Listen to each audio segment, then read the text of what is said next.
नाही कष्टाचा गुमान,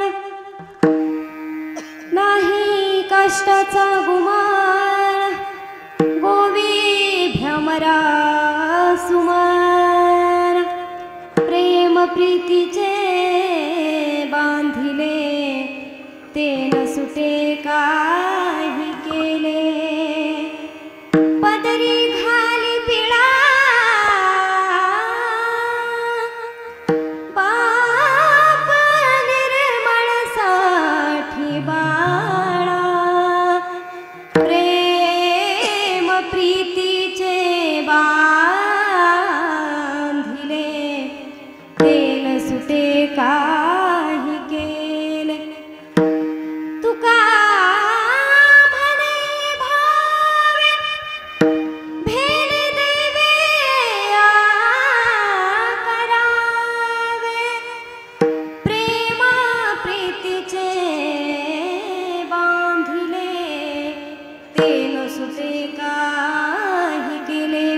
महायोगपीठे तटे भीमरथं वरं पुण्डरीकाय दातुं मुनीन्द्रे, समागत्य तिष्ठन्तमानन्दकन्दं परब्रह्मलिङ्गं भजे पाण्डुरङ्गं, पाण्डुरङ्गाकारो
त्यांच्या कृपादाने कथेचा विस्तार, बाबाजी सद्गुरुदास तुका, शुक्लम ब्रह्म विचार सार परमं मध्यम जगद्व्यापिनी, विना पुस्तक धारिणी मभेदां जाड्यंगकारापहा, अस्ते स्वाटिकं मालिकं विदधतीं पद्मासने संस्थिता, वन्दे तं परमेश्वरीं भगवती बुद्धिप्रदां शारदा,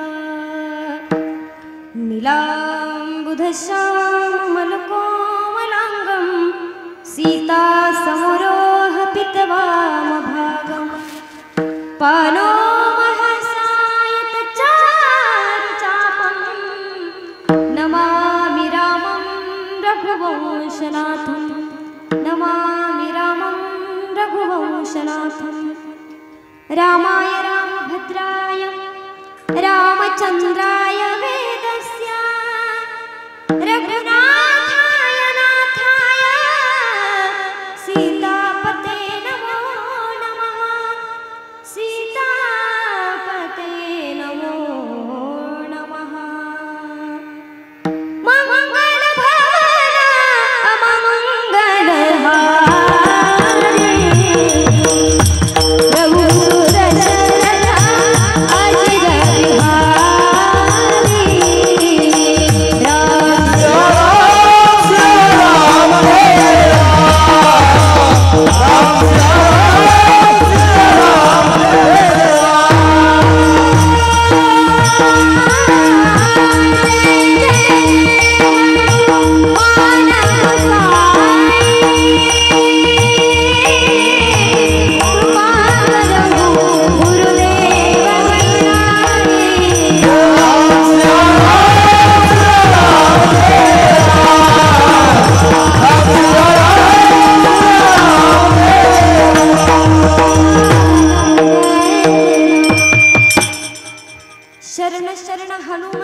तुम्हा आलो रामदूता काय भक्तीच्या त्या वाटा मज दावाव्या सुभटा ज्ञानेशं ज्ञानमूर्तिं साक्षात् प्रेम स्वरूपिणीं नामदेवं च दयामूर्ति नाथं वन्दे पुनः पुनः वैराग्यस्य परामूर्ति देवक्षेत्रनिवासिनां तुकाराम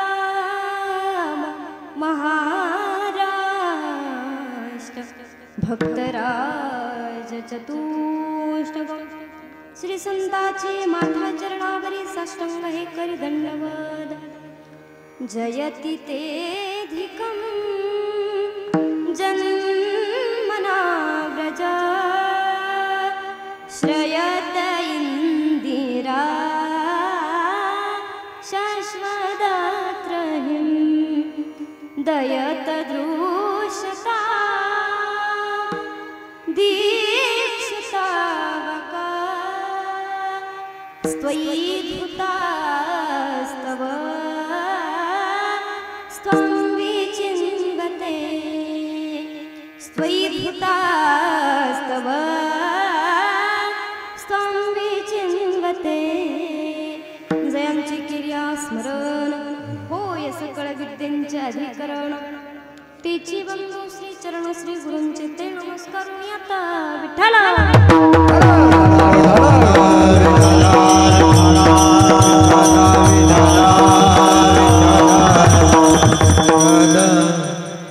नाही कष्टाचा गुमान नाही कष्टाचा गुमान गोवी भ्रमरा सुमन प्रेम प्रीतीचे बांधिले ते न सुटे काही केले. प्रस्तुत प्राप्त प्रसंगी प्राप्त वेळी प्राप्त स्थळी याचा थोडा रिपीट आवाज कमी करा जरा थोडं. कीर्तन रूपी सेवेकरता निवडलेला अभंग वारकरी संप्रदायाच्या कलशस्थानी विराजमान असलेले महात्मे की ज्या महात्म्यांच्या वाणीला वारकरी संप्रदायामध्ये ज्या महात्म्यांची वाणी तुम्हा आम्हा जनसामान्यांना आवडेल यात काहीही नवल नाही. ज्या महात्म्यांच्या वाणीला वारकरी संप्रदायामध्ये चंद्राची शीतलता सूर्याची प्रखरता आगळीची दिव्यता गंगेची सुचिता आणि आईची वात्सल्यता अशा अनेक पदव्या दिलेल्या आहेत. असे वैराग्याचे मूर्तिमंत पुतळे देहूचे सुप्रसिद्ध साधू गाथारूपी पंचम वेद निर्माते महाराष्ट्राचे भूषण विश्ववंदे जगद्गुरु तुकोबाराया यांचा 4 चरणाचा अभंग असून प्रेमाचं महत्व सांगणारा अभंग आजच्या कीर्तन रूपना करता निवडला. विठ्ठल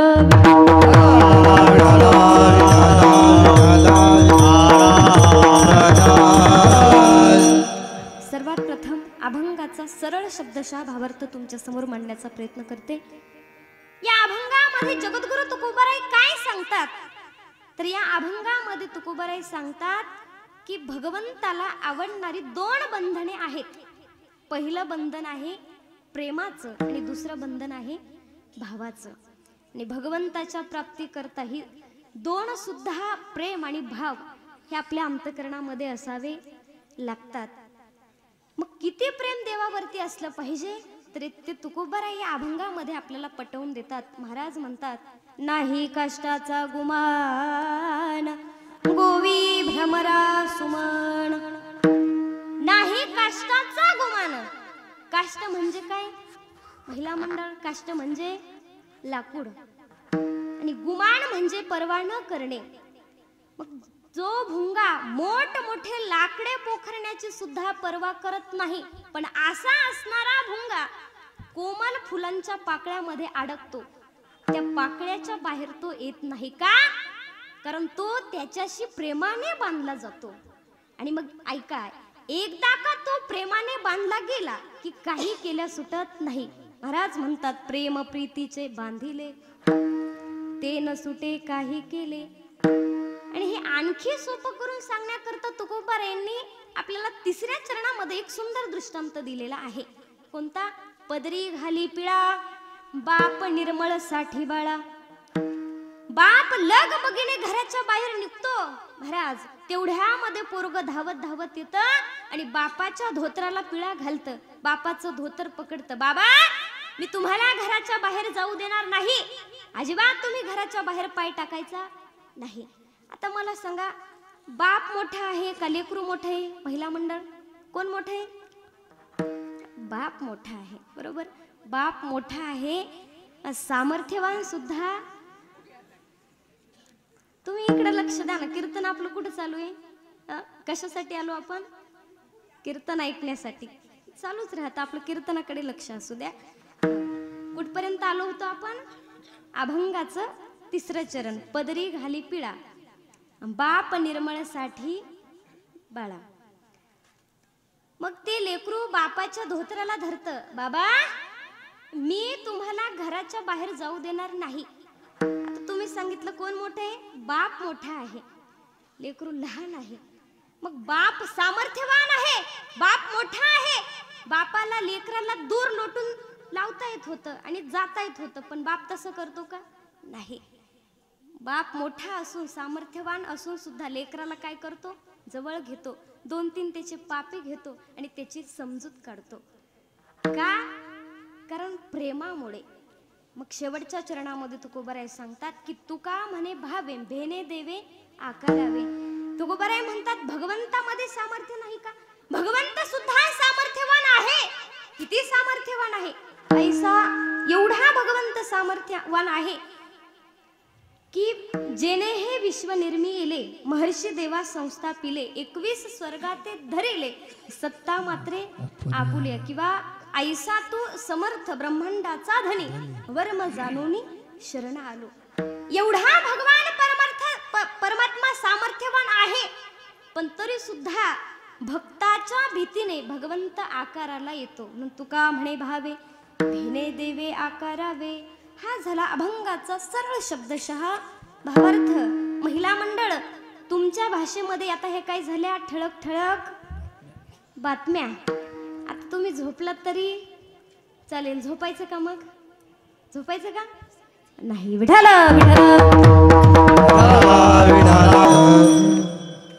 अभंग जगद्गुरु तुकोबार यांचा निवडलेला आहे. 4 चरणाचा अभंग आहे.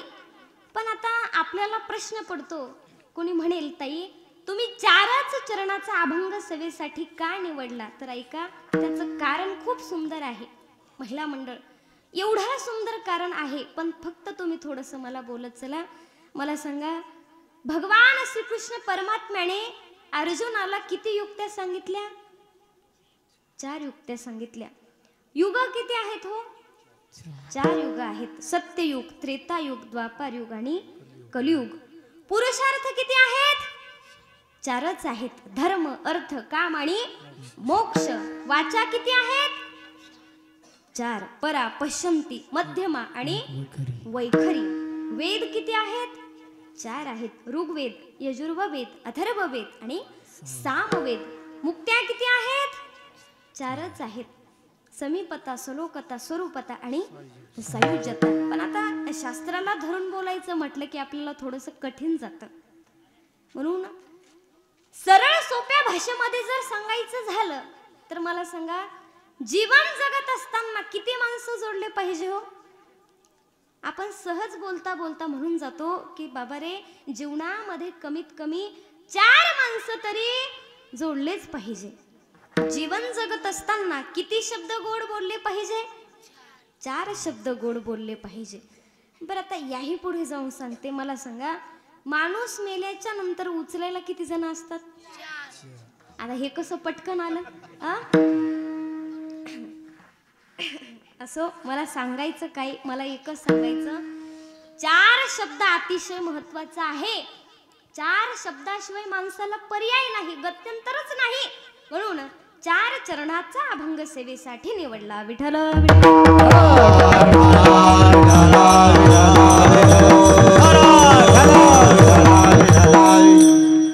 आणि आणखी फक्त 2 मुद्दे मी तुमच्या समोर मांडणार आहे आणि प्रत्येक कीर्तनामध्ये मी ते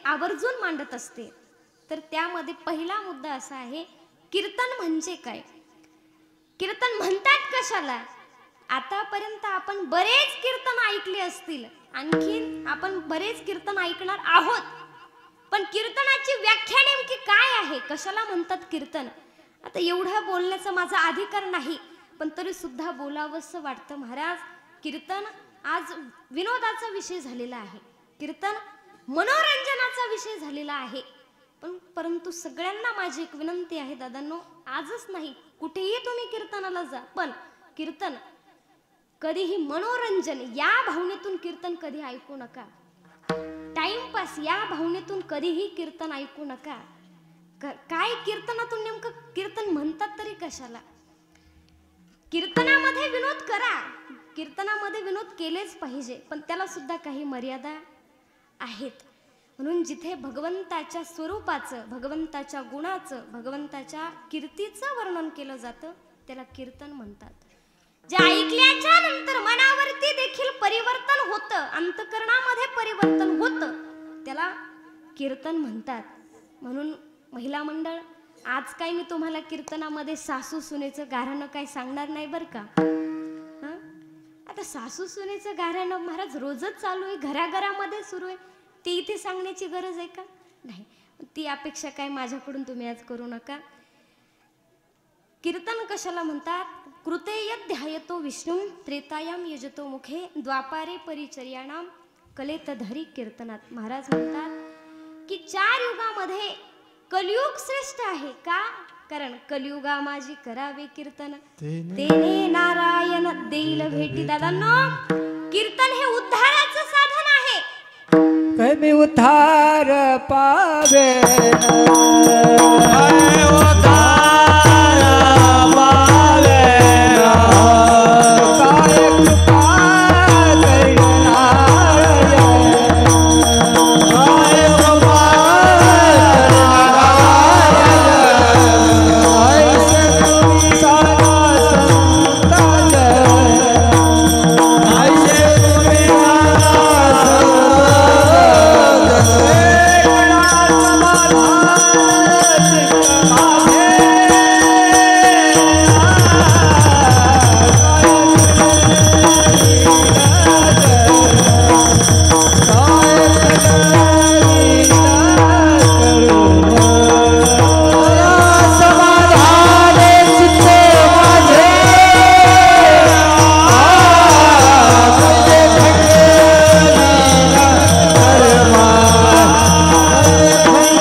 साधन आहे, पण आज आपण त्याला मनोरंजन करून टाकलेलं आहे.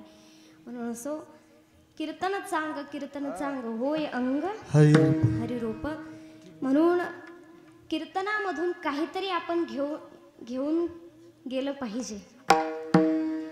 म्हणून कीर्तन आपण ऐकलंच पाहिजे. परंतु कीर्तन कशाला म्हणतात की खऱ्या अर्थानं जे ऐकल्याच्या नंतर आपल्या मनावरती परिवर्तन होतं त्याला कीर्तन म्हणतात. हा पहिला मुद्दा झाला. आणि दुसरा महत्त्वाचा मुद्दा तो म्हणजे असा, ज्या देशामध्ये आपण राहतो, ज्या भूमीमध्ये आपण राहतो, हा देश, इथली माती अतिशय पवित्र आहे. पवित्र ते कोळा पावना तो देचा, पवित्र ते कोळा पावना तो देचा, पवित्र ते कोळा पावना तो देचा, पवित्र ते कोळा पावना तो देचा. जय हरी जय दास जय मागे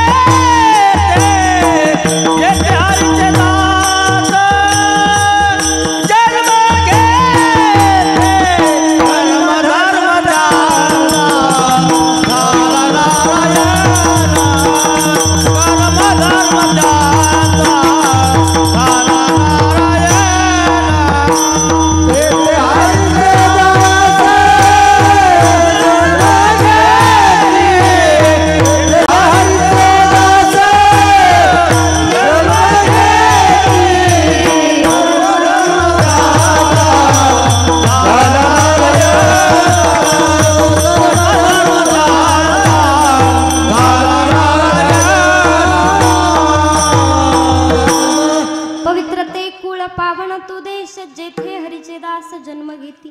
याच भूमीमध्ये अनेक थोर संत होऊन गेले. संतांच्या पदस्पर्शाने पावन झालेली ही भूमी आहे, म्हणून या देशाला धन्यता दिलेली आहे. पण या देशाचं संरक्षण कोणी केलं तर आमचे संत तत्व सांगतात, या देशाचं संरक्षण करण्याची जबाबदारी 3 प्रकारच्या लोकांकडे आहे. कोणत्या 3 प्रकारच्या लोकांकडे आहे तर संत सांगतात, 3 सजावत देश को सती संत और शूर. 3 लजावत देश को कपटी कायर क्रूर. 3 सजावत देश को सती संत आणि शूर. मग त्यामध्ये पहिला क्रमांक सतीला दिला. महिला मंडळ. सती म्हणजे कोण? सती म्हणजे माता. आणि मातेकडे सर्वात मोठी जबाबदारी आलेली आहे. कोणती जबाबदारी? तर मातेनं आपल्या लेकरावरती चांगले संस्कार लावायचे. संस्कार तर लावायचेच, पण योग्य वेळी लावायचे. कारण ऐका, ज्या वेळेस लेकरू जन्माला येतं तेव्हा त्या लेकराचा पहिला गुरु कोण असते? कोण असते? झोपल्या का तुम्ही? कोण असते? आई असते. जशी आई लेकराच्या जीवनाला आकार देते तसं लेकरू घडत जातं. मला सांगा, तर कुंभाराचं काम काय असतं हो? मडकी घडवणं कुंभाराचं काम आहे. मडकी घडवत असताना जर एखाद्या मडक्याचा आकार जर चुकला तर कुंभार काय करतो? चिखलाचा परत गोळा तयार करतो आणि परत त्या चिखलाच्या गोळ्याला आकार देतो. कुठपर्यंत? जोपर्यंत मडकं तयार होत नाही तोपर्यंत. एकदा का मडकं तयार झालं, ते वाळलं की मग ते फुटून जाईल.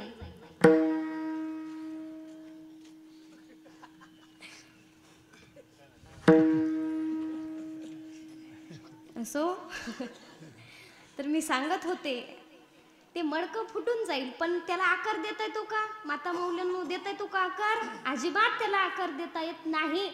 मग तसं लेकराचं आहे. जोपर्यंत लेकरू लहान आहे तोपर्यंतच त्याला आकार देता येतो. एकदा मोठं झालं की तुम्ही कितीही चांगलं सांगून बघा, ते ऐकत नाही. जोपर्यंत लहान आहे योग्य वेळेस संस्कार लावावे. बरं, याही पेक्षा सोपं करून सांगते, भजन करा विठ्ठल.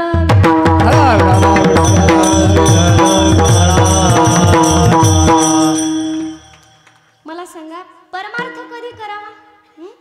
गुडघ्याच्या दोन्ही वाट्या सरकल्या की मग परमार्थ करायचा का? माता मौल्यांनो, 32 पडून गेली मग परमार्थ करायचा का? नाही महाराज. तरणा भाग्यवंत नटे हरी कीर्तनाला, नटे हरी कीर्तनाला, नटे हरी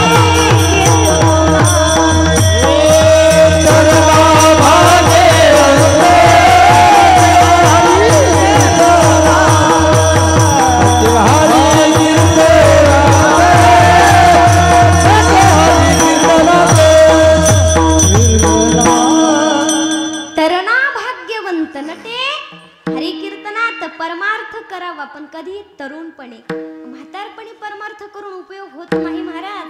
जव हे सकळ सिद्ध आहे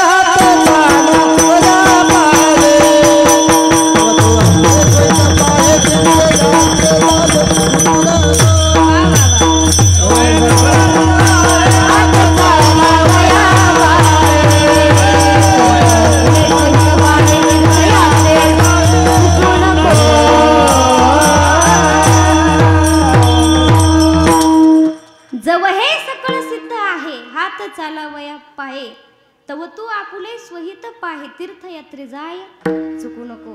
जोपर्यंत इंद्रिय साथ देतात तोपर्यंत आपण परमार्थ केलाच पाहिजे. आणि म्हातारपणी परमार्थ करून उपयोग होत नाही का? कारण म्हातारपणी माणसाची अवस्था कशी असते?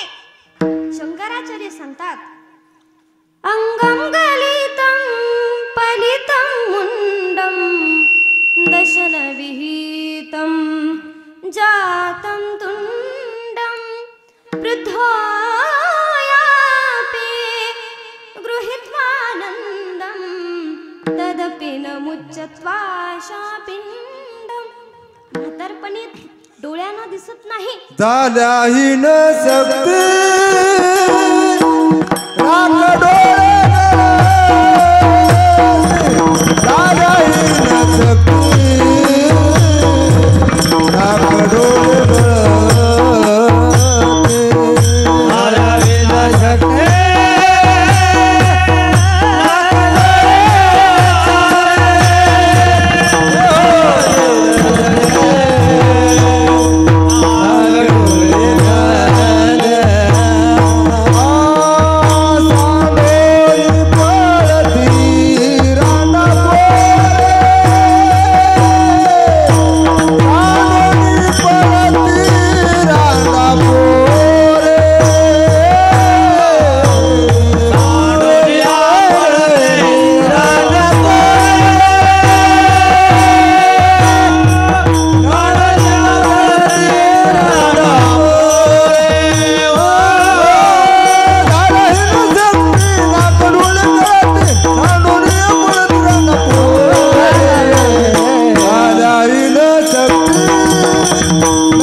काठीचा आधार घेऊन चालावं लागतं. अशी अवस्था म्हातारपणी असते. आणि मग राम सुद्धा म्हणता येत नाही. आणि मग परमार्थ करून उपयोग आहे का? नाही महाराज, काहीच उपयोग नाही.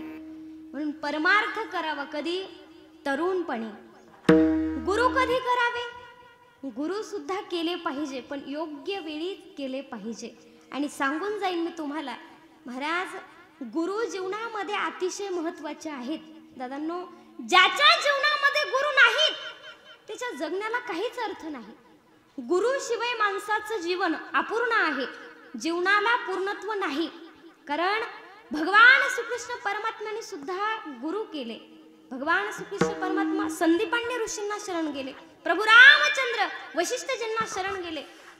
माऊली महावैष्णव ज्ञानोबाराय सुद्धा म्हणतात, ज्ञानदेव म्हणे तरलो तरलो आता उद्धरिलो गुरुकृपे.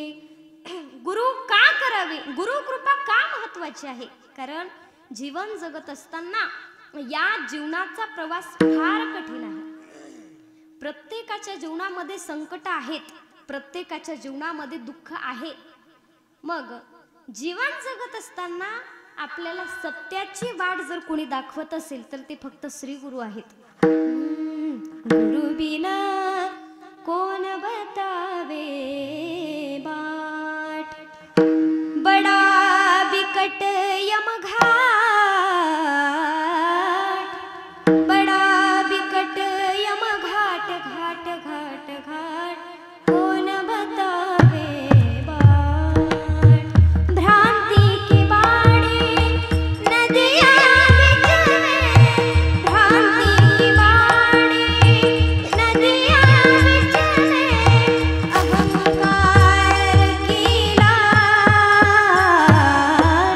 अहंकार की लाट, लाट लाट लाट कोण बतावे बाट. गुरु बिना कोण बतावे बाट. गुरुशिवाय सत्याची वाट आपल्याला कोणी दाखवू शकत नाही. म्हणून गुरु जीवनामध्ये असलेच पाहिजे. पण धरावे ते पाय आधी आधी, धरावे ते पाय आधी आधी, धरावे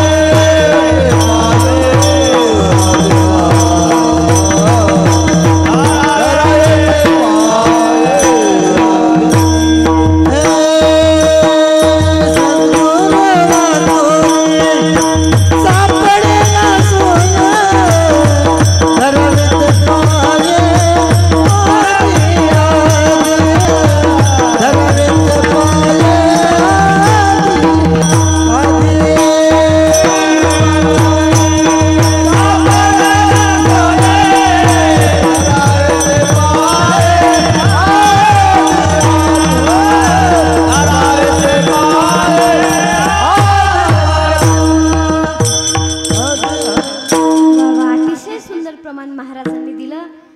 प्रमाण दिलं, पण कसं दिलं? योग्य वेळी दिलं. त्यांच्यासाठी एकदा जोरदार टाळी वाजवा. पण सद्गुरूशिवाय कोणी मार्ग दाखवू शकत नाही महाराज. म्हणून गुरु असावे, पण फक्त गुरु असून चालत नाही, तर गुरु बद्दल तेवढी श्रद्धा, तेवढी निष्ठा, तेवढं समर्पण आपल्या अंतःकरणामध्ये असावं लागतं. नाहीतर गुरु केले आणि कोणीतरी आपल्या गुरुची निंदा आपल्या समोर करतोय आणि ती निंदा आपण आपल्या कानानं ऐकतोय, मग याला काही अर्थ आहे का? काहीच अर्थ नाही. कारण हे का सांगते मी तुम्हाला? कारण आताच्या गुरु शिष्यांचं नातं जर आपण पाहिलं तर कीर्तनामध्ये सांगण्यायोग्य सुद्धा नाही. खूप अवघड आहे महाराज. म्हणून गुरुविषयी श्रद्धा असली पाहिजे. कारण गुरुविषयी जर श्रद्धा असेल तरच गुरुची कृपा आपल्यावरती होते. आणि गुरु देवापेक्षा सुद्धा श्रेष्ठ स्थान गुरुला दिलेलं आहे. कबीरजींना विचारलं, कबीरजी, देव आणि गुरु दोघांचं दर्शन तुम्हाला एकाच वेळेला झालं. गुरु गोविंद दो खडे का गेला वो पाव. विचारलं, गुरु आणि देव एकाच वेळेला आले, तुम्ही कुणाचं दर्शन घेणार? कबीरजींनी सांगितलं, मी अगोदर गुरुचं दर्शन घेणार आणि नंतर देवाचं दर्शन घेणार. म्हणजे देवापेक्षा श्रेष्ठ स्थान कुणाला दिलं? गुरुला दिलंय. म्हणून गुरुविषयी अंतःकरणामध्ये श्रद्धा असावी, समर्पण असावं. कारण गुरु कोण आहेत, काय करतात? गुरु हा संत कुळीचा राजा, गुरु हा प्राण विसावा माझा, गुरु विना देव तुझा पाहता नाही त्रैलोकी. आता हा विषय मुद्दाम मी कीर्तनामध्ये आणला, कारण गुरु जीवनामध्ये असलेच पाहिजे. पण गुरु करावे योग्य वेळी, संस्कार लावावे. आता परत आपल्या मुद्द्यावर आपल्याला यायचंय. संस्कार लावावे महिला मंडळ, पण कधी? योग्य वेळी संस्कार लावले पाहिजे. आणि एक सांगू तुम्हाला, संस्कार लावण्याची जबाबदारी माता माऊल्यांची आहे. मग तुम्ही विचार करा, एवढे मोठी जबाबदारी जर आपल्याकडे आली असेल तर स्त्री सामान्य आहे का? नाही महाराज, स्त्री सामान्य नाही. कारण एके ठिकाणी स्त्रीचं वर्णन करतात, भारत नारी की शक्ती महान, भारत नारी की शक्ती महान, हार गए भगवान जिसे हार गए भगवान.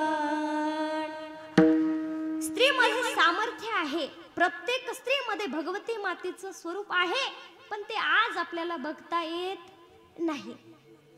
कारण महाराज, प्रत्येक स्त्रीमध्ये देवीचं स्वरूप आहे, पण त्या स्त्रीचा सन्मान आपल्याला करता आलाच पाहिजे. कारण ज्या घरामध्ये स्त्रीचा सन्मान होत नाही त्या घरामध्ये कधीही सुख लाभू शकत नाही. जिथे स्त्रीचा सन्मान होतो तिथे नक्कीच सुख लाभतं. कारण ज्या वेळेस एखादी स्त्री आपल्या घरामध्ये अन्नपूर्णा म्हणून येते तेव्हा ती आपल्या पोटातली आग शांत करत असते. जेव्हा एखादी स्त्री आपल्या घरामध्ये रेणुका म्हणून येते तेव्हा ती आपल्या घरातली रोगराई नष्ट करण्याचं कार्य करते. जेव्हा एखादी स्त्री आपल्या घरामध्ये लक्ष्मी म्हणून येते तेव्हा ती आपल्याला धनदान देण्याचं कार्य करत असते. आणि जेव्हा एखादी स्त्री आपल्या घरामध्ये सरस्वती म्हणून येते तेव्हा ती आपल्याला विद्येचं दान देत असते. म्हणून स्त्रीला कमी समजू नका. स्त्रीमध्ये सामर्थ्य आहे, पण ते सामर्थ्य आपण ओळखलं पाहिजे. कारण महिला मंडळ, तुम्ही स्वतःला कमी समजू नका. कारण याच मातीतल्या एका स्त्री शक्तीनं जेव्हा स्वतःला ओळखलं तेव्हा राष्ट्रमाता झाल्या. कोण? राष्ट्रमाता, राजमाता, मा साहेब जिजाऊ. याच मातीतल्या एका स्त्री शक्तीनं जेव्हा स्वतःला ओळखलं तेव्हा ज्ञानाची गंगा तुमच्या आमच्यासाठी खुली केली. कोण झाल्या त्या? सावित्रीबाई फुले झाल्या. याच मातीतल्या एका रणरागिणीनं स्वतःला ओळखलं तेव्हा स्वतःचं लेकरू पाठीशी बांधलं, इंग्रजांच्या विरोधात उभ्या राहिल्या, शेवटचा श्वास आहे तोपर्यंत लढत राहिल्या. त्याच झाशीची राणी लक्ष्मीबाई झाल्या. म्हणून फक्त आपण स्वतःला ओळखलं पाहिजे. बरं, आता याही पुढे जाऊन सांगायचं झालं तर पतिव्रतेचं जर सामर्थ्य आपण पाहिलं, काय सामर्थ्य आहे महाराज. तुका म्हणे पतिव्रता हिची देवावरी सत्ता. देवावर सुद्धा जिची सत्ता आहे ती पतिव्रता आहे. अहो, एका पतिव्रता स्त्रीनं भगवान श्रीकृष्ण परमात्म्याला श्राप दिला, देवा तुझ्या कुळामध्ये एक सुद्धा व्यक्ती राहणार नाही, तुझं अख्खं कुळ उद्ध्वस्त होईल, अख्खं कुळ नष्ट होईल. काय नाव आहे त्या स्त्रीचं? महिला मंडळ. महाभारत ऐकलं का तुम्ही? काय नाव आहे तिचं? माझी भाषा कळते ना तुम्हाला? आवाज येतोय बरोबर? मग काय नाव आहे त्या स्त्रीचं? गांधारी नाव आहे. काय केलं गांधारीने? देवाला श्राप दिला. का दिला? सांगितलं, देवा अरे महाभारताच्या युद्धामध्ये तुला 100 मारता आली आणि 5 वाचवता आली. अरे एक ठेवायला हवं होतं ना. एक सुद्धा लेकरू आई म्हणण्यासाठी ठेवलं नाही. जसं माझं कुळ नष्ट झालं तसं तुझं सुद्धा अख्खं कुळ उद्ध्वस्त होईल आणि अख्खं कुळ देवाचं नष्ट झालं. का? कारण ते सामर्थ्य एका पतिव्रतेचं होतं. जर रिपीट आवाज थोडा कमी करा ना. रिपीट आवाज जास्त.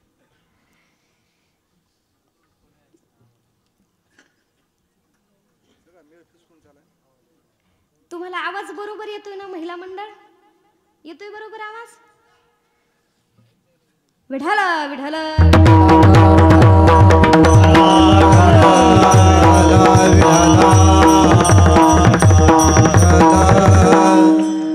जाऊ द्या. काय चालू होतं आपलं? कीर्तन. काय चालू होतं? फक्त कीर्तन जरी म्हटलं तरी खूप झालं. असो, तर महाराज ती गांधारी देवाला श्राप दिला. का? कारण सामर्थ्य पतिव्रतेचं होतं. कोणाचं सामर्थ्य? पतिव्रतेचं सामर्थ्य. बरं, आता ऐका, किती पतिव्रता होती ती? एवढी पतिव्रता होती. ज्या वेळेस गांधारीचा विवाह ठरला, विवाह ठरल्याच्या नंतर तिला कळालं ज्याच्याशी माझा विवाह होणार आहे तो आंधळा आहे, त्याला डोळे नाहीत. त्याच क्षणी डोळ्याला पट्टी बांधली. ऐका बर का, म्हणजे अजून लग्न राहिलं होतं, अजून अक्षदा पडायच्या बाकी होत्या आणि अगोदरच डोळ्याला पट्टी बांधली. का? माझा पती हे जग पाहणार नाही, मग मला सुद्धा हे जग पाहण्याचा अधिकार नाही. आता महिला मंडळ, खरं सांगा, तुमच्या गळ्याची शपथ घेऊन मला सांगा, जर तुमच्या पतिदेवांना जर शुगर असेल, त्यांना जर गोड खायला जमत नसेल, तर तुम्ही सुद्धा आजपासून तसंच करायचं. काय म्हणायचं? का हो, तुम्हाला शुगर आहे, तुम्हाला गोड खायला जमत नाही, मग आजपासून मी सुद्धा गोड खाणार. जमेल ना? जमेल का महिला मंडळ? आजपासून म्हणायचं पतिदेवांना, अहो तुम्हाला गुलाबजामुन खायला जमत नाही ना, मग मी सुद्धा आजपासून गुलाबजामुन खाणार नाही. नाही, आपलं असं नाही. आपलं कसं आहे, आपण म्हणतो का हो तुम्हाला गुलाबजामुन जमत नाही ना, मग द्या इकडे, मला मीच खाते. बरोबर ना? म्हणजे सांगायचं मला काय महाराज, पतिव्रता होणं काय एवढी सोपी गोष्ट आहे का? हा, कुणालाही पतिव्रता होता येत नाही. आणि आताच्या या कलियुगामध्ये पतिव्रता स्त्री सापडणं हे फार कठीण आहे. म्हणून पतिव्रता होती गांधारी, खूप पतिव्रता ती गांधारी होती. म्हणून पतिव्रतेचं सामर्थ्य खूप मोठं आहे. विठाल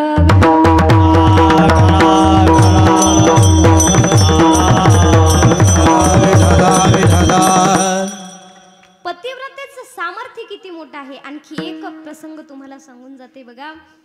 तीनही लोकांमध्ये भ्रमण करणारे नारदजींना भूक लागली, एवढी भूक लागली, प्रचंड आग पडली पोटामध्ये. तेव्हा नारदजी भ्रमण करता करता अनुसया मातेकडे आले आणि प्रश्न केला, माते मला खूप भूक लागली हो, काहीतरी खायला द्या. आता माता म्हटल्या, नारदजी अहो थोडं थांबा, मी तुमच्यासाठी पंचपक्वान्नाचं भोजन तयार करते, पण थोडा वेळ द्या ना मला. नाही म्हणे माते, एवढी भूक लागली, एवढी भूक लागली, आग पडले पोटामध्ये, काहीतरी खायला द्या. तेव्हा अनुसया मातेनं आत्री ऋषींच्या कमंडलूतलं पाणी घेतलं आणि एका फळावरती शिंपडलं. ते फळ नारदजींना खायला दिलं तर त्यांची भूक शांत झाली, नारदजी तृप्त झाले. का? कारण सामर्थ्य कुणाचं होतं? पतिव्रतेचं होतं. म्हणून स्त्रीमध्ये सामर्थ्य आहे, म्हणून स्त्रीकडे संस्कार लावण्याची जबाबदारी आलेली आहे आणि ती जबाबदारी स्त्रीनं प्रामाणिकपणे पार पाडलीच पाहिजे. पर संस्कार कुणी लावले हो?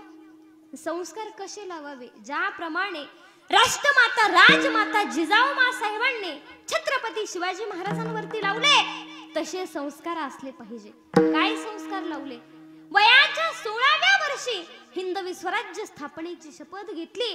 पुढचे 35 वर्ष लढले झडले, सह्याद्रीच्या दऱ्याखोऱ्यातून अहोरात्र प्रवास केला आणि 50 वर्षाच्या आयुष्याच्या कालखंडामध्ये अवघा महाराष्ट्र जोडला, माणसं जोडली. माझ्या राजांनी जातीभेद कधी केला नाही महाराज. हा हिंदू आहे, हा मुसलमान आहे असा भेद कधी केला नाही. सर्वांना एकत्र आणलं आणि हे हिंदवी स्वराज्य स्थापन केलं. शिवाजी महाराज घडले कुणामुळे? मा साहेबांमुळे. मा जिजाऊंनी चांगले संस्कार लावले म्हणून शिवाजी महाराज घडले. म्हणून अनेक पोवाड्यामध्ये माझ्या मा साहेबांना धन्यता दिली जाते.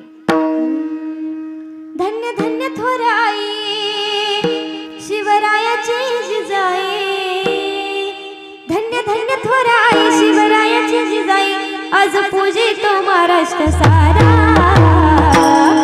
मुजरा मानाचा.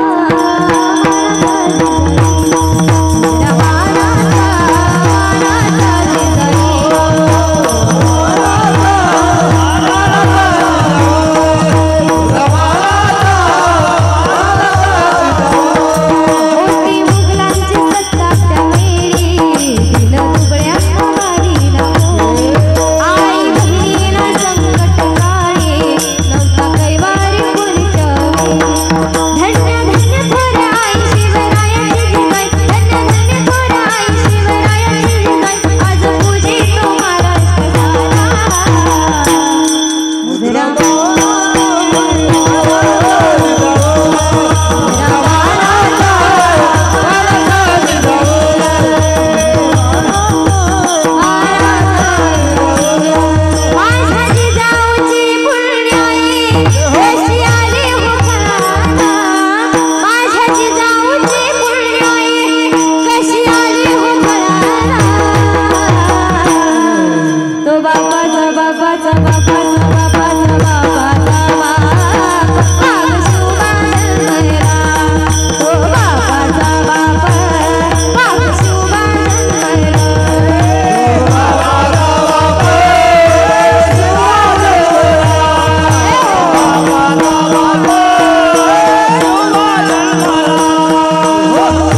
सुद्धा धन्यता दिलेली आहे. का? त्याचं कारण असं आहे की त्यांनी संस्कार चांगले लावले. म्हणून आपल्याला वाटतं की छत्रपती शिवाजी महाराज जन्माला यावे, पण त्यासाठी कोणाची कुस लागेल? माँसाहेब जिजाऊंची कुस लागेल. त्या अगोदर जिजाऊ जन्माला यायला हवी. म्हणून संस्कार लावावे. माँसाहेब जिजाऊंसारखे संस्कार आपण लावले पाहिजे. म्हणून संस्कार लावण्याची जबाबदारी माता माऊल्यांकडे आली. हा पहिला मुद्दा आपण पाहिला. सती. दुसरा क्रमांक आहे संत. संतांनी काय केलं? संस्कृती सांभाळली. दादांनो, आज हा वारकरी संप्रदाय एवढा भरलेला फुललेला जर दिसत असेल, कुणाचे उपकार असतील तर ते फक्त संतांचे उपकार आहेत. आज गावागावामध्ये हरिनाम सप्ताह होत आहेत, कथा होत आहेत, कीर्तन होत आहेत, भजन होत आहे. कुणाचे उपकार आहेत? संतांचे आहेत. संतांनी संस्कृती टिकून ठेवली, संतांनी संस्कृती सांभाळली. म्हणून दुसरा क्रमांक संतांना दिला. आणि तिसरा क्रमांक आहे शूर. शूराने काय केलं हो महाराज? या देशाचं संरक्षण करण्यामध्ये सर्वात मोठा वाटा जर कुणाचा असेल तर तो शूराचा आहे. काय अवस्था असते त्याची? अहो, त्याला माहित नाही की देशाचं संरक्षण करता करता कधी दुश्मन आपल्यावरती वार करतील, कधी आपल्या छातीमध्ये गोळी लागेल आणि कधी आपला प्राण निघून जाईल. माहित नाही हो त्याला. पण शेवटचा श्वास आहे तोपर्यंत लढत राहतो. बर, त्याला नाती नाहीत का? तो देखील कोणाचा तरी मुलगा आहे, तो देखील कोणाचा तरी भाऊ आहे, तो देखील कोणाचा तरी पती आहे. पण कुठल्याही नात्याचा विचार तो करत नाही. काय अवस्था असते त्याची? अनेक गीतामध्ये ते शूराचं वर्णन करतात. चिट्ठी ना कोई संदेश, जाने ओ कौन सा देश, जहाँ तुम चले गए. चिट्ठी ना कोई संदेश, जाने ओ कौन सा देश, जहाँ तुम चले गए, जहाँ तुम चले गए. जब घायल हुआ हिमालय, खतरे में पड़ी आजादी, जब तक थी सांस लड़े वो, फिर अपनी लाश बिछा दी. संगीन पे रख कर माथा, सो गए अमर बलिदानी, जो शहीद हुए हैं उनकी जरा याद करो कुर्बानी. ए मेरे वतन के लोगों, जरा आँखों में भर लो पानी, जो शहीद हुए हैं उनकी जरा याद करो कुर्बानी, जरा याद करो कुर्बानी. शूराने देखील या देशाचं संरक्षण केलं का बर का? चांगली माणसं जपलीच पाहिजे, पण कपटी माणसापासून 4 हात लांब राहिलं पाहिजे. कपटी लोक ओळखायचे कसे? कोणाला म्हणतात कपटी? की ज्यांच्या ओठात एक असतं आणि पोटात एक असतं, त्याला म्हणावं कपटी. म्हणजे आपण आपल्या समोर एवढं आपलं कौतुक करणार, एवढं कौतुक करणार, तोंड भरून कौतुक करणार, पण थोडंसं समोर गेलं की लगेच निंदा करायला सुरू. आणि याच्यापेक्षा सोपं करून सांगू तुम्हाला, कपटी कुणाला म्हणतात? की ज्या व्यक्तीला दुसऱ्याची प्रगती सहन होत नाही त्याला कपटी म्हणतात. आणि ऐका बरं का, ज्याला दुसऱ्याची प्रगती डोळ्यांनी पाहता येत नाही त्याची कधीही जीवनामध्ये प्रगती होऊ शकत. दुसऱ्याची प्रगती आपल्याला पाहता आलीच पाहिजे. एखादं जर चांगलं वादन करत असेल, चांगलं गायन करत असेल, चांगलं कीर्तन करत असेल, चांगलं वक्तृत्व असेल, तर आपण त्याच्या पाठीवरती शाबासकीची थाप टाकलीच पाहिजे. त्याचं तोंड भरून कौतुक करता आलंच पाहिजे. पण सांगू तुम्हाला, दुसऱ्याचं कौतुक करण्यासाठी अंतःकरण सुद्धा मोठं असावं लागतं, मन तेवढं मोठं असावं लागतं. म्हणून कपटी लोकांपासून सावध राहिलं पाहिजे. हे लोक देशाचं नाव खराब करतात. विठ्ठल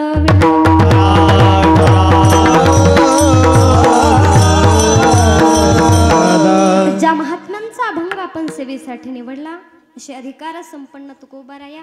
काय अधिकार तुकोबारायांचा, काय सामर्थ्य तुकोबारायांचं ऐका. उगाच झोपतो त्याला आराम म्हणतात, मेलेला परत उठत नाही तेव्हा हे राम म्हणतात. वाम मार्गानं कमावतो त्याला हराम म्हणतात. हृदयातलं जमतो त्याला आत्माराम म्हणतात. मित्रासारखा वागतो त्याला सखाराम म्हणतात. एक पत्नी धारण करतो त्याला सीतेचा राम म्हणतात. अखंड रामाचं दास्यत्व करतो त्याला रामदास म्हणतात. आणि अखिल कोटी ब्रह्मांड नायक जगाचा चालक मालक भगवान पंढरीश पांडुरंग परमात्मा ज्याचे पाय पुसतो त्यांना संत तुकाराम महाराज म्हणतात.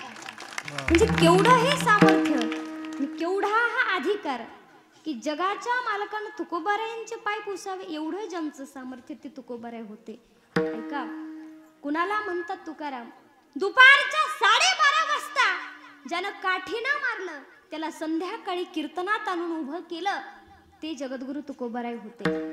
एकुलत्या एक पोरीचा हट्ट पुरवण्याकरता दगडाच्या नंदीचं दूध काढलं ना ते जगद्गुरु तुकोबाराय होते.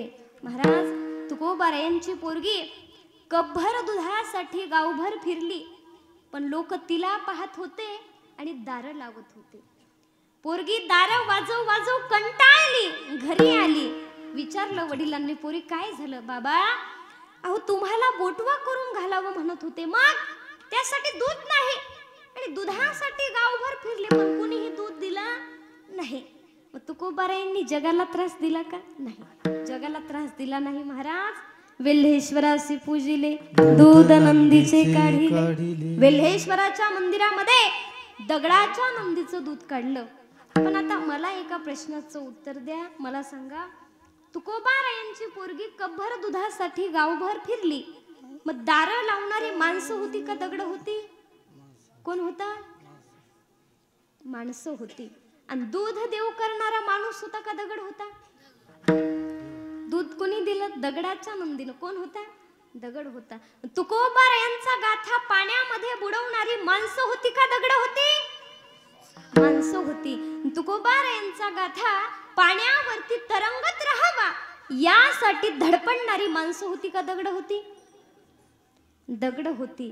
मग याच्यातून काय सिद्ध होतं? माणसापेक्षा दगड बरी ठरली महाराज, बरोबर ना? दगड बरी ठरली. पण माझ्या तुकोबारायांनी जगाला त्रास दिला नाही, दगडाच्या नंदीचं दूध काढलं. एवढा मोठा अधिकार, एवढं मोठं सामर्थ्य, किती मोठे आहेत तुकोबाराय. अनुरेनो या ठोकळा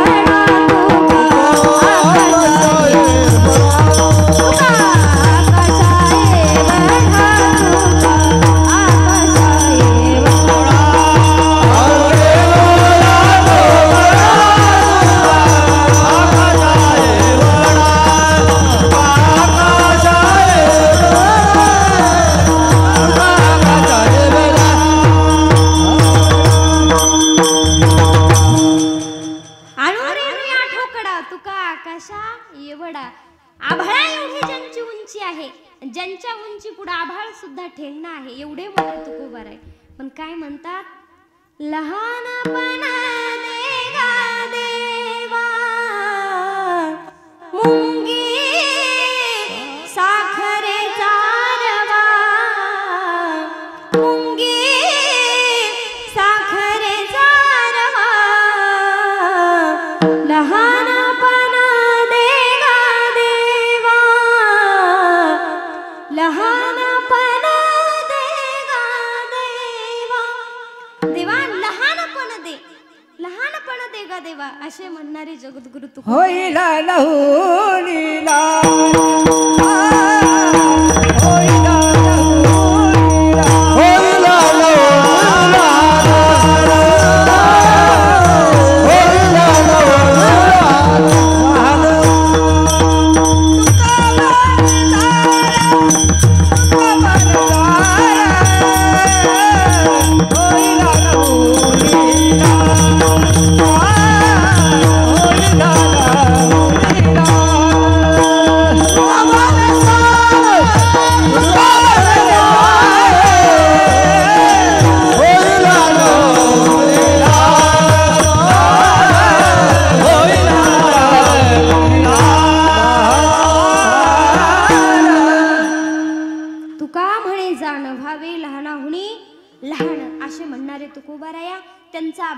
सेवेसाठी निवडला. या अभंगामध्ये तुकोबाराय काय सांगतात? तुकोबाराय म्हणतात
जोरदार टाळी वाजवा.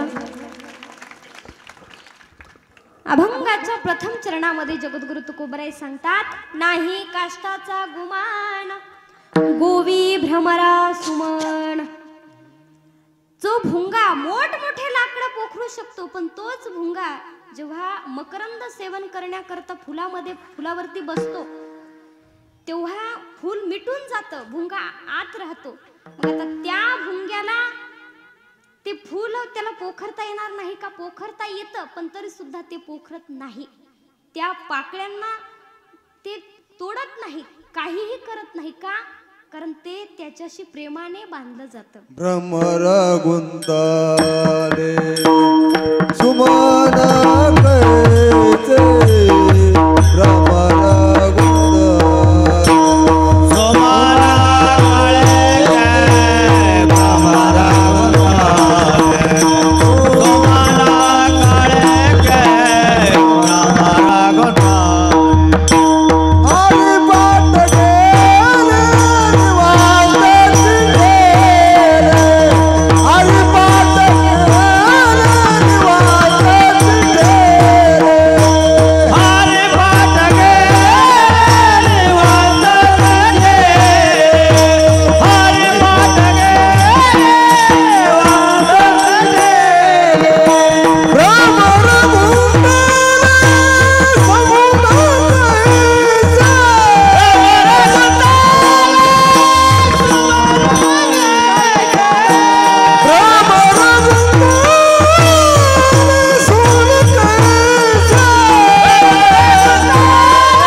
तुकोबाराय सांगतात की जेवढी ओढ त्या भ्रमराला त्या फुलाची आहे, जेवढं प्रेम त्याचं फुलावरती आहे, तेवढाच प्रेम देवावरती असलं पाहिजे. कारण देवाला काय आवडतं, तर देवाला 2 बंधने आवडतात. ऐका बरं का, देवाला आवडणारी 2 बंधने तुकोबाराय या अभंगामध्ये सांगतात. व त्यामध्ये पहिलं बंधन आहे प्रेमाचं, दुसरं आहे भावाचं. ऐका, या दोन्हीमध्ये फरक कोणता आहे, तर प्रेमाने देव पाहता येतो, प्रेमाने देव मिळवताही येतो, पण भावानं देव पाहून मिळवून हृदयात साठवता येतो. प्रेम म्हणजे देवाकडे जावं लागतं, पण भाव म्हणजे देवाला आपल्याकडे यावं लागतं. प्रेम म्हणजे वरून बदलणं आणि भाव म्हणजे आतून बदलणं. आता याच्यावरती मी एक उदाहरण देऊन जाते तुम्हाला. ऐका, गीत रामायणामध्ये खूप सुंदर प्रसंग आलेला आहे. शूर्पणखा वरून बदलते, तर तिला प्रभू रामचंद्रांकडे जावं लागतं. ज्या वेळेस शूर्पणखा प्रभू रामचंद्रांकडे जाते आणि देवाला पाहते, प्रभूला पाहिल्याच्या नंतर काय म्हणते ती, कोण तू कुठला राजकुमार, देह वाहिला तुला श्यामला, देह वाहिला तुला श्यामला, कर माझा स्वीकार, कोण तू कुठला राजकुमार, कोण तू कुठला राजकुमार. आता प्रसंग खूप मोठा आहे, पण सांगायचं मला, शूर्पणखा वरून बदलते, तिला देवाकडे जावं लागतं, पण शबरी आतून बदलते, तर देवाला तिच्याकडे यावं लागतं. आणि मला सांगा, शबरी माता माहिती ना तुम्हाला, भगवंत तिला प्राप्त झाला, शबरी मातेला. मग भगवंत प्राप्त होण्याकरता तिनं काय केलं, काहीच केलं नाही महाराज. ती रोज देवाची देवपूजा करते, असं काही नव्हतं. शास्त्रामध्ये काय आहे, वेदामध्ये काय आहे, विष्णू सहस्त्रनामामध्ये काय आहे, हरिपाठामध्ये काय आहे, तिला हरिपाठ सुद्धा पाठ नव्हता, काहीच केलं नाही तिनं. बरं आता ऐका, तिच्या शेजारी पाजारी प्रकांड पंडित ब्राह्मण ब्रह्मवेत्ते राहतात, असं सुद्धा काही नव्हतं. फक्त मनानं थोडी निर्मळ होती. किती निर्मळ होती, गंगेच्या पाण्यासारखी. जैसी गंगा वाहे तैसे जाचे मन, भगवंत जाना तया जवळी, जाचे जवळी देवा भक्ती भावे उभा, स्वानंदाचा गाभा तया दिसे, स्वानंदाचा गाभा तया दिसे. जैसी गंगा वाहे तैसे जाचे मन, भगवंत जाना तया जवळी. तिचं मन निर्मळ होतं गंगेच्या पाण्यासारखं, एवढी ती पवित्र होती. पण आता पहा, लग्नाचं वय झालं, वडिलांनी लग्न ठरवलं आणि लग्न ठरल्याच्या नंतर दारामध्ये हजारो बोकडं बांधली. विचारलं शबरी मातेने, का हो बाबा, एवढे सारे बोकड आपल्या दारात का बांधली? समजावून सांगितलं, पोरी अगं तुझं लग्न आहे, तुझ्या लग्नाकरता बांधली. आता म्हणे, माझ्या लग्नाचा आणि या बोकडांचा काय संबंध? अगं तुझ्या लग्नासाठी पाहुणे मंडळी येतात. पाहुणे म्हणजे कोण? वऱ्हाड. वऱ्हाड माहिती ना तुम्हाला? म्हणे लग्नाकरता पाहुणे येतात, वऱ्हाड येतात, त्या वऱ्हाडासाठी याची मेजवानी द्यावी लागते, नाहीतर वऱ्हाड नाराज होतं. आणि वऱ्हाड एवढं विचित्र असतं महाराज, किती विचित्र असतं. ऐका बरं का, वऱ्हाड म्हणजे मुलीचा बाप किती थाटामाटात लग्न करतोय, लग्नासाठी किती खर्च झालाय, मंडप किती मोठा आहे, हे कधीही वऱ्हाड पाहत नाही. वऱ्हाड काय पाहतं, खायला काय केलंय, म्हणजे जे खाण्यावरनं नागडोळे मोडतात, समजावं ते कोण आहे, वऱ्हाड आहे. मग सांगितलं, बाळा हे वऱ्हाडासाठी ही सगळी व्यवस्था आहे.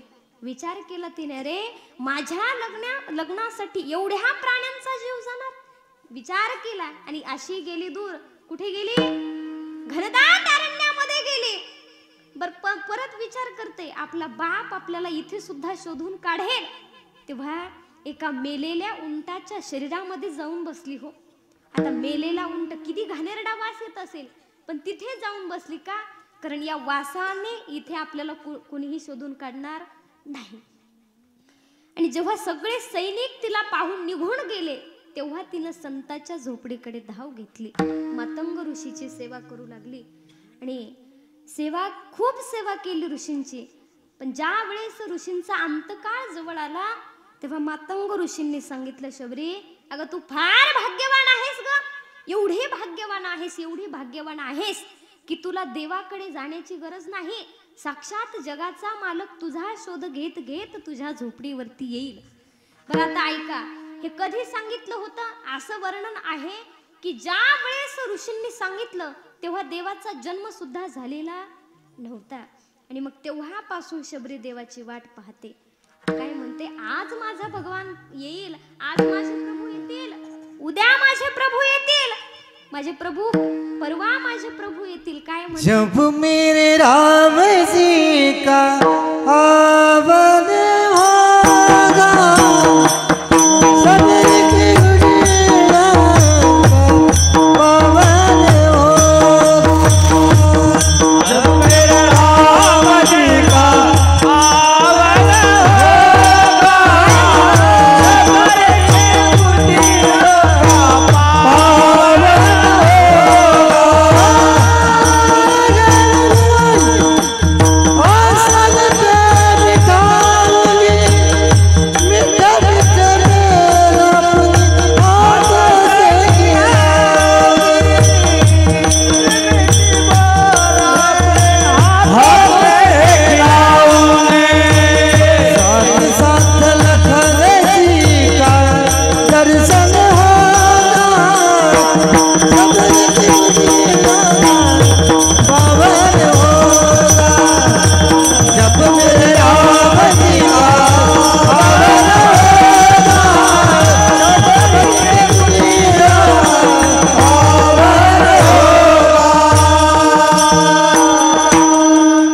जब मेरे राम जी का वन होगा शबरी के कुटियों का पावन होगा.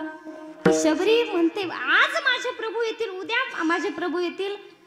ती काय विनंती करते, ती काय म्हणते ते भजन आपल्याला म्हणायचंय. पण त्या अगोदर सर्वांनी आपापल्या हातावरती घ्या, महिला मंडळ पुरुष मंडळ सर्वांनी सुंदर भजन करायचं. हातानं टाळी आणि मुखानं भजन. काय म्हणते ती शबरी? ती शबरी म्हणते, मेरे झोपड़ी के भागास भूल जाएंगे राम आएंगे.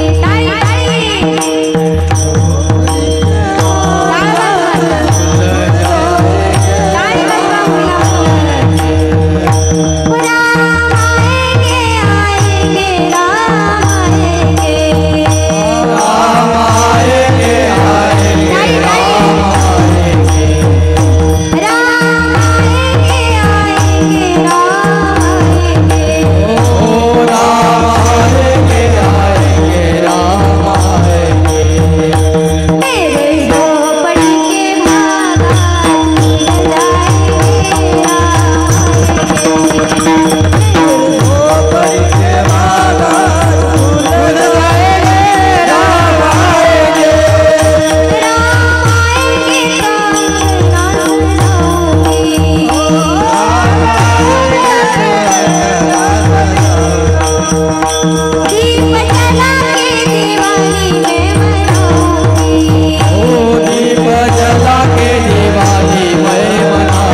सर्वांनी सुंदर भजन केलं.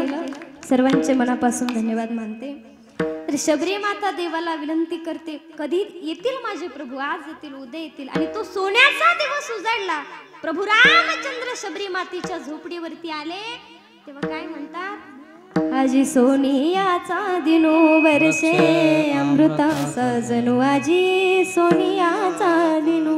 फार आनंद झाला, एवढा आनंद झाला, एवढा आनंद झाला. देवाला बसवलं. पण आता विचार करते, जगाचा मालक झोपडीवरती आलाय, पण देवाचे चरण धुण्याकरता काहीच नाही जवळ, कुठल्याच प्रकारचं पात्र नव्हतं. महाराज तुम्ही म्हणाल ताई, मग शबरी मातेकडे पात्र नव्हतं, मग ते जेवत कशामध्ये होत्या?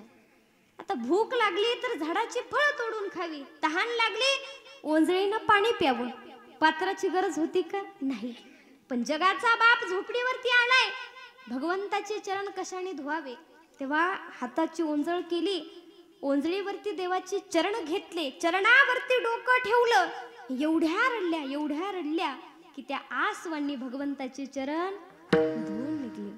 मग सांगायचं मला की शबरी मातेला भगवंताची प्राप्ती झाली, भगवंत मिळाला का? कारण तिच्या अंतःकरणामध्ये काय होतं? प्रेम होता. काय होतं? भाव होता. मग तेवढं प्रेम देवावरती असलं पाहिजे. किती प्रेम असलं पाहिजे? एक छोटंसं उदाहरण देते, भजन करा. विठाला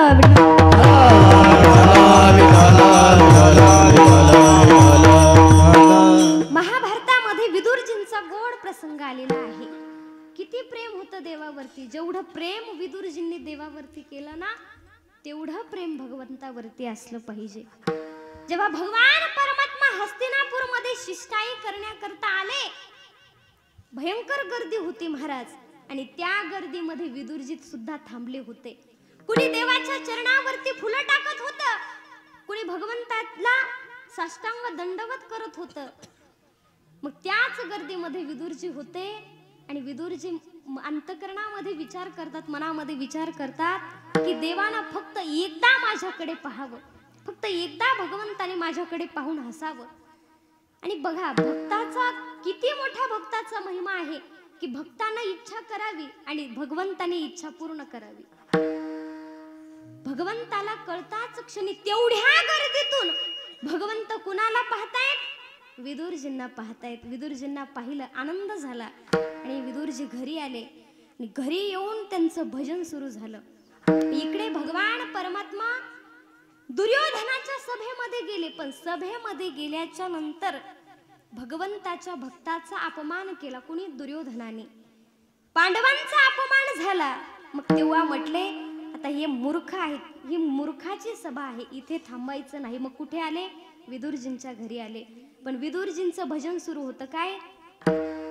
विदुरजी भजन करत होते. आएगा भाई आएगा,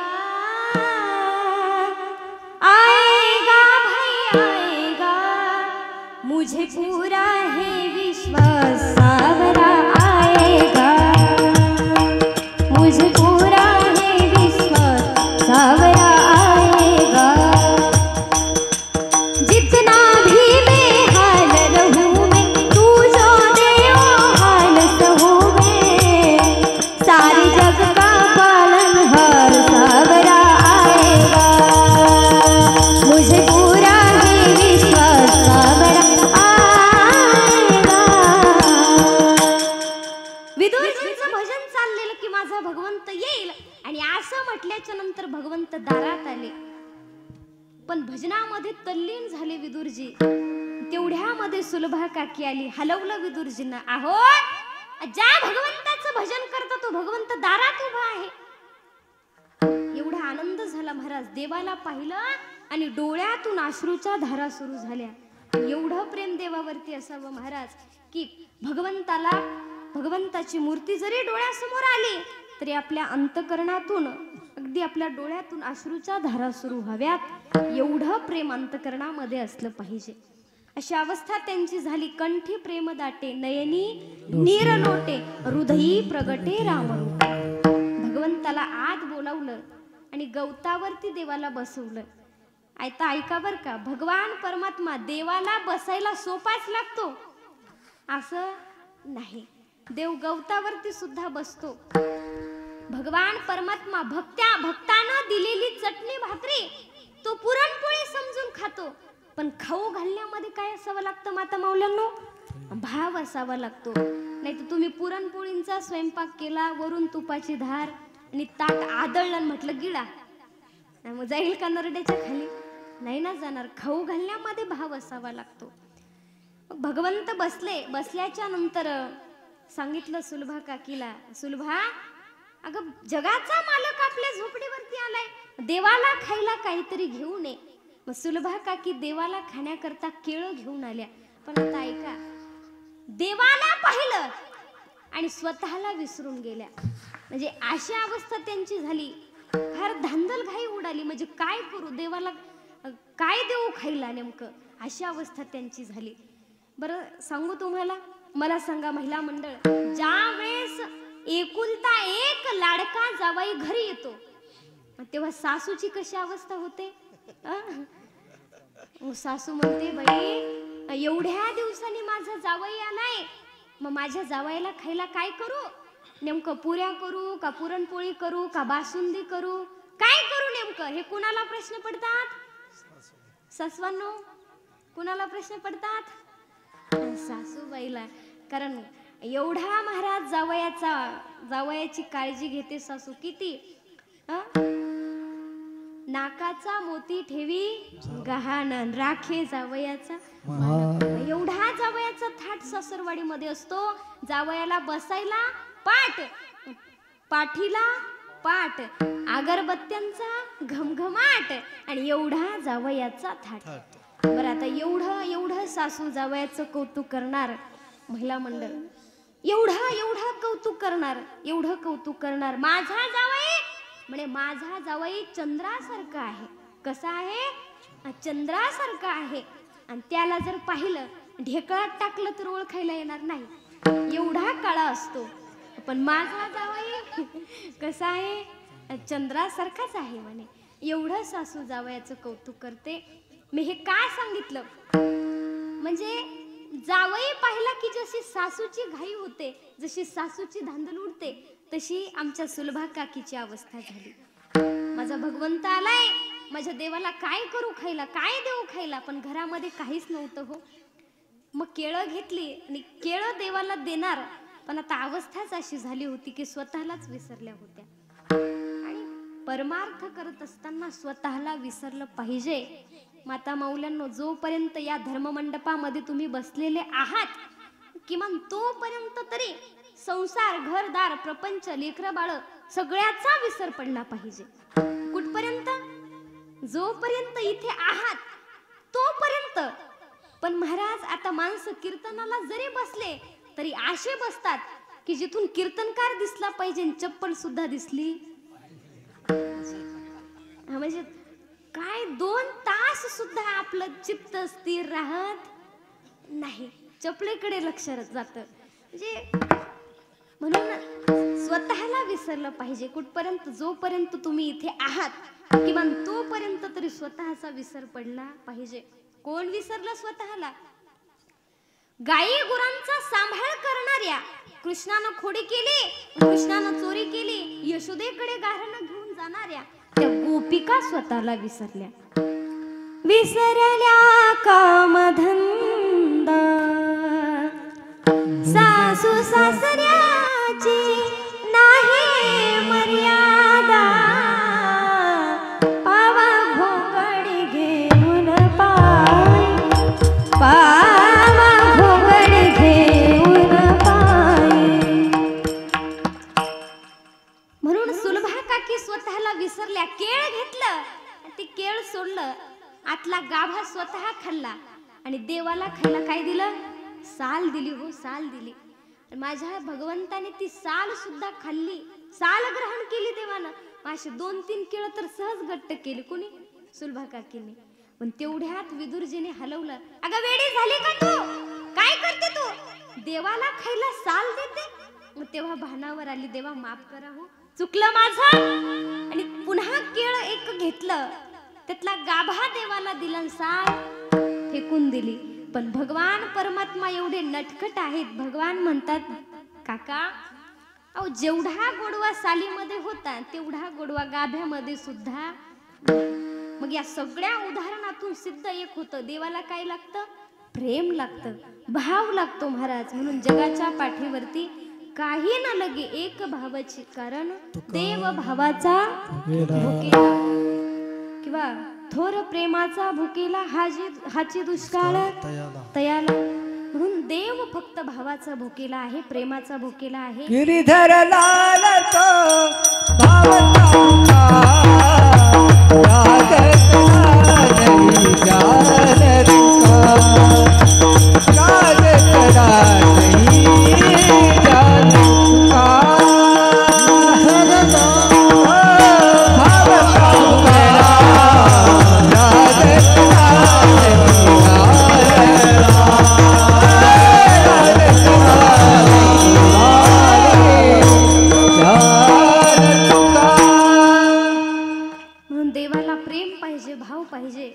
आणि प्रेमाने देवाला बांधता येतं. म्हणून प्रेम प्रीतीचे बांधिले ते न सुटे काही केले. एकदा का देवाला प्रेमानं बांधलं की मग काही केल्या सुटत नाही. असो, जगद्गुरु तुकोबारायांच्या अभंगावरती बोलण्याचा प्रयत्न केला आहे. आता आपली कीर्तनाची वेळ ही संपलेली आहे. म्हणून बोलण्याच्या ओघामध्ये जरी काही चुकलं असेल, काही चुकून शब्द गेले असतील तरी तुमची मुलगी म्हणून मला माफ करा. जाता जाता फक्त आता 2 महत्त्वाच्या गोष्टी सांगणार आहे. आज माझ्या कीर्तनातून जरी तुम्ही काही घेऊन नाहीत गेला तरी चालेल, पण फक्त 2 गोष्टी घेऊन जा. देवाचं दर्शन तुम्ही नाही घेतलं तरी चालेल, पण घरातल्या देवाला मात्र विसरू नका. घरातल्या आई वडिलांना मात्र विसरू नका. आई कोण आहे? आई मायेचा सागर, चैतन्याचा जागर, समृद्धीची गागर. आई भाजीतलं मीठ, हक्काचं व्यासपीठ, जिच्यावर आपण हक्कानं रागवतो ती फक्त आपली आई असते. कशी आहे आई? अनेक गीतामध्ये आईचं वर्णन केलेलं आहे. आई माझी मायेचा सागरा, आई माझी मायेचा सागरा, दिला तिने जीवनाकार. म्हणून आईची सेवा केली पाहिजे. जेवढं प्राधान्य आपण आईला देतो तेवढंच प्राधान्य बापाला सुद्धा दिलं पाहिजे. कारण आई घराचं अस्तित्व आहे तर बाप घराचा कणा आहे. आई घराचा कळस आहे तर बाप घराचा पाया आहे. म्हणून त्या बापाला सुद्धा आपण प्राधान्य दिलं पाहिजे. कसा आहे तो बाप? एका गीतामध्ये खूप सुंदर वर्णन करतात. उरामध्ये माया त्याच्या काळ्या मेघवानी, दाखविना कधी कुणा डोळ्यातल पाणी. झिजू झिजू संसाराचा गडा हाकला, फटामध्ये हसू जरे कना वाकला. घडीभर तू थांब जरा, ऐक त्याचे धापरा. लई अवघड हाय गड्या, ओम गाया बापरा, ओम गाया बापरा. म्हणून एवढं जरी तुम्ही आज कीर्तनातून घेऊन गेला, हा एक जरी मुद्दा तुम्ही घेऊन गेलात तर आज माझं कीर्तन सफल झालं असं मी समजेन.